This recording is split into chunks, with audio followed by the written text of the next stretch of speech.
Hello বন্ধুরা, আমি আবার আপনাদের কাছে একটা রেসিপি ভিডিও নিয়ে চলে এলাম।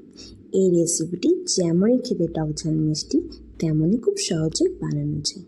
আমি এখানে একটি বাটি কিছুটা পরিমাণ তেঁতুল নিয়েছি, তার মধ্যে দিচ্ছি জল, কিছুটা পরিমাণ লবণ দিয়ে ভিজিয়ে রেখে দেবো।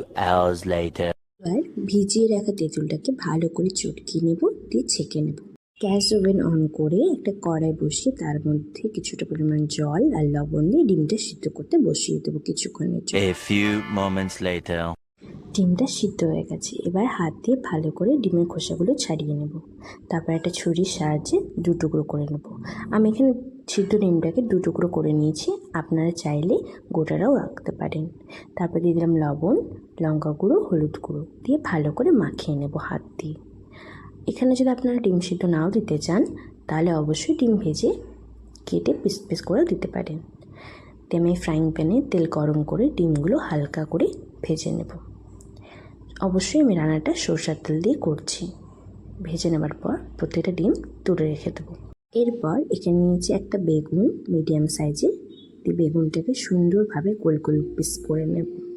ঠিক আমি যেরকম করছি ওই রকমভাবে বেগুনটাকে ভালো করে জল দিয়ে ধুয়ে নেব। ধুয়ে নেবার পর একটা প্লেটের মধ্যে বেগুনগুলো নিয়ে নেবার পর এরপর দেবো সামান্য পরিমাণে হলুদ গুঁড়ো, তারপর দিয়ে দেবো লঙ্কা গুঁড়ো, তারপর দিয়ে দেবো লবণ দিয়ে ভালো করে বেগুনগুলো হাত দিয়ে মেখে নেব।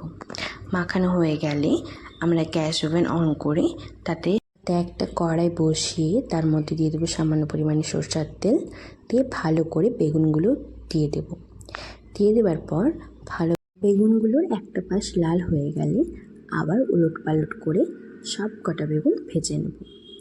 ভালো করে নাড়াচাড়া করে বেগুনগুলো লাল লাল হয়ে গেলে আমরা একটা প্লেটের মধ্যে বেগুনগুলো সব তুলে রেখে দেব। দেখলেন, আপনাদের সাথে কথা বলতে বলতে কিন্তু আমার বেগুন ভাজা কমপ্লিট। ঠিক ওই তেলের মধ্যে দিয়ে দেবো কালো সর্ষে আর দেবো শুকনো লঙ্কা। আপনারা চাইলে অবশ্যই কাঁচা লঙ্কা দিতে পারেন, কোনো অসুবিধা নেই।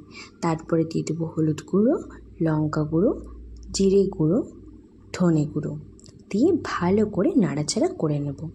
নাড়াচাড়া হয়ে যাওয়ার পর এর মধ্যে দেবো সামান্য পরিমাণে লবণ দিয়ে আবারও ভালো করে নাড়াচাড়া করে নেব।